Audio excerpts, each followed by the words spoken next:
एक टीम एक गुफा के अंदर जाती है, लेकिन जब वो बाहर निकलती है तो पता चलता है कि हजारों साल बीत चुके हैं। अब सवाल ये है कि अंदर ऐसा क्या हुआ और कोई इंसान इतने साल तक जिंदा कैसे रह सकता है। आज हम एक मिस्ट्री साइंस फिक्शन मूवी देख रहे हैं। इस मूवी का नाम टाइम ट्रैप है। चलो अब सीधे स्टोरी पर आते हैं। शुरुआत में हमें जॉन हॉपर नाम का एक आदमी दिखता है। उसे एक पुरानी छोड़ी हुई वैन में एक फैमिली फोटो मिलती है। वो एक आर्कियोलॉजिस्ट है और फाउंटेन ऑफ यूथ नाम की जगह को ढूंढने यहाँ आया होता है। ये जगह पूरी तरह सुनसान होती है, आसपास कोई भी नहीं रहता। थोड़ा आगे बढ़ते ही उसे जमीन में एक गहरा सा गड्ढा दिखता है जो अंदर से गुफा जैसा लगता है। जब वो पास जाकर देखता है तो उसे अंदर जाने का रास्ता मिल जाता है। वहीं उसे एक इंसान भी दिखता है जो ऐसे खड़ा होता है जैसे टाइम में फ्रीज हो गया हो। उसके कपड़ों से साफ लगता है कि वो बहुत पुराने समय का है। ये सब देखकर हॉपर थोड़ा घबरा जाता है और वापस लौट आता है ताकि जरूरी सामान लेकर फिर से आ सके। घर पर उसके दो स्टूडेंट्स होते हैं, जैकी और टाइलर। दोनों उसके साथ जाना चाहते हैं, लेकिन हॉपर मना कर देता है। वो कहता है कि पहले वो खुद जाकर चेक करेगा और अगर वो वापस नहीं आया तभी ये लोग आएं। इसके बाद वो दोबारा उसी जगह पर जाता है और एक रस्सी उस गड्ढे में डाल देता है ताकि जरूरत पड़े तो उसी के सहारे वापस आ सके। जैसे ही वो अंदर जाने लगता है, उसका कुत्ता जोर जोर से भौंककर उसे रोकने की कोशिश करता है, लेकिन वो ध्यान नहीं देता और अंदर चला जाता है। अंदर एक तरह की इनविजिबल दीवार होती है। वो ज्यादा मजबूत नहीं होती, इसीलिए हॉपर उसे पार करके आगे बढ़ जाता है। 2 दिन गुजर जाते हैं, लेकिन जब वो वापस नहीं आता तो जैकी और टाइलर उसे ढूंढने का फैसला करते हैं। उनके पास गाड़ी नहीं होती, इसीलिए टाइलर अपनी गर्लफ्रेंड कैरा से मदद मांगता है। कैरा अपनी बहन वीव्स और भाई फर्बी के साथ जाने के लिए तैयार हो जाती है। सब लोग लंबा सफर तय करके उस गुफा वाली जगह पर पहुंचते हैं जहां वही पुरानी वैन खड़ी होती है। जब वो वैन के अंदर देखते हैं तो उन्हें पता चलता है कि हॉपर फाउंटेन ऑफ यूथ के लिए नहीं, बल्कि 40 साल पहले गायब हुई अपनी फैमिली को ढूंढने यहां आया है और जो फोटो उसे मिली थी वो उसी की फैमिली की थी। वहीं उन्हें एक रस्सी दिखती है। उसे फॉलो करने पर उन्हें गुफा के अंदर जाने का एक छिपा हुआ रास्ता मिलता है जो पहले वाले रास्ते से अलग होता है। असल में ये रस्सी 40 साल पहले गायब हुई उसकी फैमिली ने ही डाली थी, लेकिन इन्हें लगता है कि ये हॉपर ने डाली होगी और वो आगे कहीं होगा। अब सब लोग गुफा के अंदर जाकर उसे ढूंढने का प्लान बनाते हैं, लेकिन फैसला होता है कि सभी एक साथ अंदर नहीं जाएंगे, किसी एक को बाहर रुकना होगा। इसीलिए कैरा फर्बी को बाहर रुकने के लिए कहती है। इसके बाद बाकी चारों भी गुफा के अंदर उतर जाते हैं। अब सीन हॉपर पर शिफ्ट होता है। वो अभी अभी उस इनविजिबल दीवार को पार करता है, तभी उसे सामने खड़ा वो आदमी भी हल्का सा आगे बढ़ता हुआ दिखता है। जब वो पीछे मुड़कर देखता है तो उसे ऐसा लगता है जैसे कोई टॉर्च ऑन ऑफ कर रहा हो, और तभी कुछ अजीब सी आवाजें भी सुनाई देती हैं। डर कर वो पास वाले रास्ते से बाहर निकल जाता है। बाहर आकर वो देखता है कि चारों तरफ पूरा अंधेरा हो चुका है। ये देखकर वो शॉक हो जाता है, क्योंकि उसके हिसाब से वो बस 2 मिनट के लिए ही अंदर गया था। लेकिन जब वो अपनी कार के पास पहुंचता है तो देखता है कि उस पर पौधे उग चुके हैं। मतलब साफ है कि वो बहुत सालों तक अंदर फंसा रहा था। उसी जगह उसे टाइलर और बाकी टीम की कार भी दिखती है। पास में एक बैग देखकर उसे समझ आ जाता है कि ये लोग उसे ढूंढते हुए यहां तक पहुंच चुके हैं। इसीलिए वो तुरंत वापस गुफा के अंदर जाकर उन्हें ढूंढने निकल पड़ता है। आगे बढ़ते हुए वो एक लाइट आगे फेंकता है, लेकिन वो हवा में ही रुक जाती है, जैसे टाइम ही रुक गया हो, क्योंकि वहां भी एक इनविजिबल दीवार होती है। वो उसे पार करके आगे बढ़ जाता है। उधर नीचे बाकी लोग हॉपर को ढूंढ रहे होते हैं। तभी अचानक उन्हें एक डरावनी चीख सुनाई देती है। घबराकर जब वो ऊपर वापस जाने की कोशिश करते हैं तो रस्सी अचानक कट जाती है। इस चक्कर में जैकी का पैर और टाइलर का हाथ घायल हो जाता है। उन्हें समझ ही नहीं आता कि रस्सी किसने काटी। उन्हें शक होता है कि ऊपर अकेला छोड़ा गया फर्बी ही होगा जिसने ऐसा किया होगा। वो वॉकी टॉकी से उससे संपर्क करने की कोशिश करते हैं, लेकिन कोई जवाब नहीं मिलता। सब कुछ बहुत ही अजीब लगने लगता है। फिर अचानक वॉकी टॉकी ऑन होता है और दूसरी तरफ से फर्बी की आवाज आती है।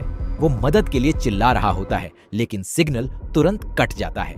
अब सबको लगने लगता है कि मामला बहुत गड़बड़ है, इसीलिए वो जल्दी से बाहर निकलने का रास्ता ढूंढने का फैसला करते हैं। जैकी घायल होने की वजह से वहीं रुक जाती है और टाइलर, कैरा और वीव्स आगे रास्ता ढूंढने निकलते हैं। थोड़ी देर बाद उन्हें ऊपर जाने का रास्ता मिल जाता है, लेकिन जैसे ही वो ऊपर देखते हैं, फिर वही टॉर्च जैसा फ्लिकर दिखता है और रस्सी भी आधी कटी हुई मिलती है। उसी समय कैरा कुछ देखकर डर जाती है। जब बाकी लोग उसके पास पहुंचते हैं तो देखते हैं कि फर्बी मरा पड़ा है और पास में वही कटी हुई रस्सी भी होती है। अब ये जानने के लिए कि आखिर हुआ क्या, वो उसका कैमरा चेक करते हैं। वीडियो में दिखता है कि फर्बी ऊपर उनका इंतजार करता रहता है, लेकिन जब कोई नहीं आता तो वो इधर उधर घूमने लगता है। तभी उसे हॉपर की कार और वो गड्ढा दिखता है जिसमें रस्सी डाली गई थी। तब उसे समझ आता है कि बाकी लोग उस रास्ते से नहीं आए। वो कई दिनों तक वहीं फंसा रहता है। उसे घर जाने का कोई रास्ता नहीं मिलता। आखिरकार इंतजार करते करते वो खुद नीचे उतरने का फैसला करता है। जैसे ही वो गड्ढे में उतरना शुरू करता है, आसमान में अजीब अजीब बदलाव होने लगते हैं और अचानक रस्सी टूट जाती है, जिससे वो गिरकर मर जाता है। ये सब देखकर नीचे वाले लोग पूरी तरह शॉक में आ जाते हैं, क्योंकि उनके हिसाब से वो तो बस 1 घंटे से गुफा में है, लेकिन बाहर फर्बी कई दिन गुजार चुका था। अब कैरा ऊपर जाने का फैसला करती है, क्योंकि बाकी दोनों घायल हैं और वीव्स भी छोटी है। बड़ी मुश्किल से वो ऊपर पहुंचती है, लेकिन वहां का नजारा पूरी तरह बदल चुका होता है। चारों तरफ रेगिस्तान ही रेगिस्तान और हवा में ऑक्सीजन भी बहुत कम। वो वॉकी टॉकी से मदद मांगने की कोशिश करती है, लेकिन कोई सिग्नल नहीं मिलता। तभी अचानक आसमान में एक पोर्टल जैसा खुलता हुआ दिखता है, जैसे किसी दूसरे ग्रह का रास्ता हो।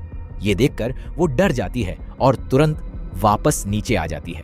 जब वो ये सब नीचे आकर बताती है तो कोई भी उस पर विश्वास नहीं करता, क्योंकि उनके हिसाब से वो सिर्फ 2 सेकंड के लिए ही ऊपर गई थी। तब वो अपना कैमरा दिखाती है। जब सब लोग वीडियो देखते हैं तो उन्हें ऊपर का वही रेगिस्तान नजर आता है, लेकिन टाइम चेक करने पर पता चलता है कि उनके लिए वो सिर्फ कुछ सेकंड ही थे। अब सबको समझ आ जाता है कि इस गुफा में टाइम बहुत धीरे चलता है और बाहर की दुनिया में बहुत तेजी से। मतलब साफ है, ये सब एक टाइम ट्रैप में फंस चुके हैं।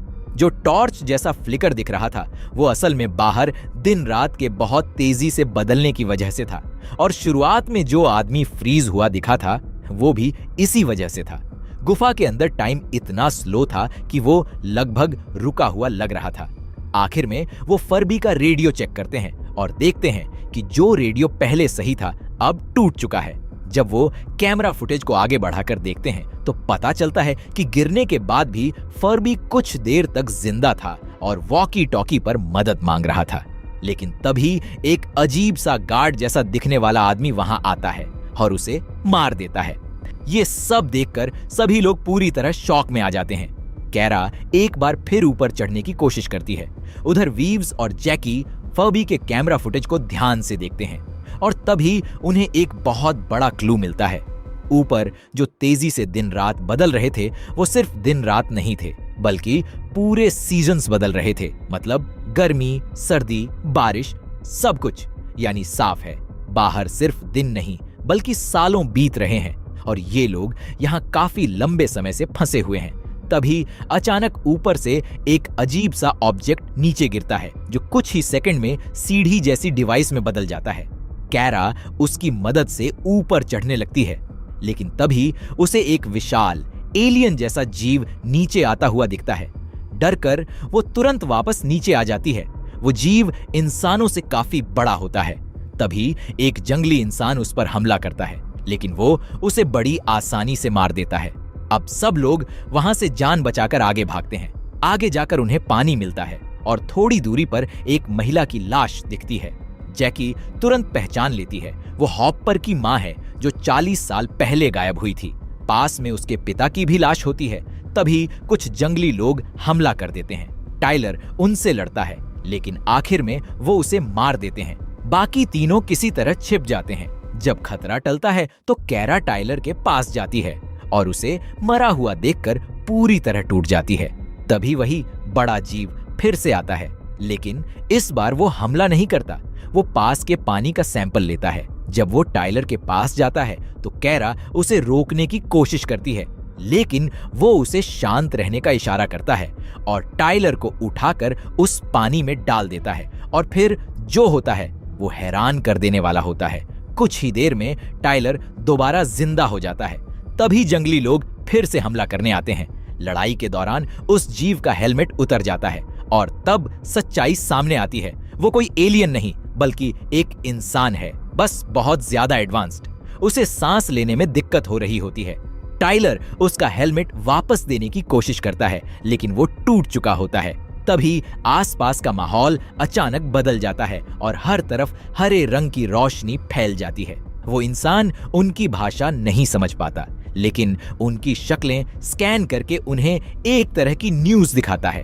उसमें पता चलता है कि ये लोग बहुत समय पहले गायब हो चुके हैं और काफी सालों तक खोजने के बाद दुनिया ने इन्हें ढूंढना बंद कर दिया।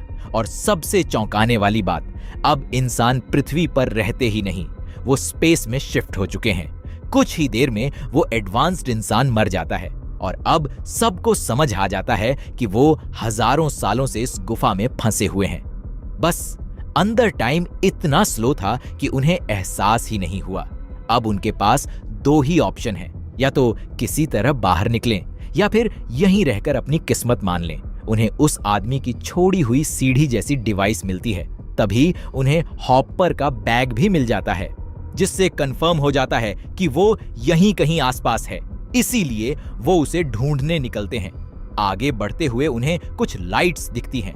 उन्हें फॉलो करते हुए टाइलर एक चट्टान पर बनी पेंटिंग्स देखता है और तभी उसे समझ आता है कि जिस पानी में उसे डाला गया था वो असल में फाउंटेन ऑफ यूथ है।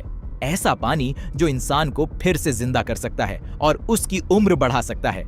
आगे उसे एक जंगली लड़की दिखती है जो उसी पानी से लोगों को जिंदा करने की कोशिश कर रही होती है और फिर आखिरकार उसे हॉपर मिल जाता है जो घायल हालत में पड़ा होता है।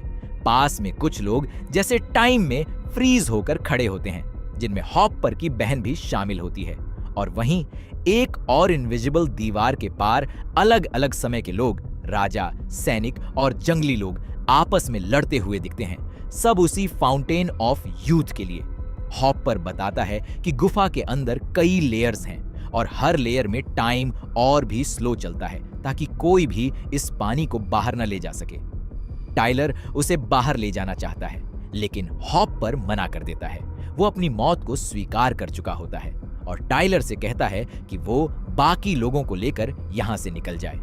टाइलर वापस अपनी टीम के पास लौटता है। इधर बाकी लोग फाउंटेन ऑफ यूथ के पानी का इस्तेमाल करते हैं, फर्बी को भी उसमें डालते हैं और जैकी का घायल पैर भी ठीक हो जाता है। लेकिन तभी जंगली लोग फिर से जिंदा होकर हमला करने लगते हैं। सब लोग वहां से भागते हुए वापस उसी गड्ढे वाली जगह पर पहुंचते हैं। अब वो सीढ़ी डिवाइस को एक्टिव करते हैं और ऊपर चढ़ना शुरू करते हैं। ऊपर पहुंचकर कैरा देखती है कि वहां किसी पानी जैसी चीज से पूरा एरिया भरा हुआ है। तभी अचानक कुछ बड़े बड़े हाथ उसे ऊपर खींच लेते हैं। पहले तो लगता है कि वो किसी खतरे में फंस गई है, लेकिन असल में वो लोग उसे ऑक्सीजन मास्क देकर बचा लेते हैं। जब वो नीचे देखती है तो बाकी सब लोग उसे फ्रीज हुए नजर आते हैं, क्योंकि अब वो नॉर्मल टाइम में आ चुकी होती है। तभी उसी पानी जैसी चीज से कुछ तार निकलते हैं और बाकी लोगों को भी ऊपर खींच लिया जाता है।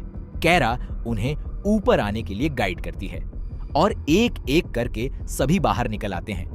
आखिरी सीन में दिखाया जाता है कि फर्बी और हॉपर दोनों को होश आता है और वो देखते हैं कि वो अब पृथ्वी पर नहीं बल्कि एक स्पेसशिप में है, बहुत दूर कहीं भविष्य में। बाकी लोग भी वहां पहुंच जाते हैं और सबसे इमोशनल बात, हॉपर की खोई हुई फैमिली भी वहीं मिल जाती है।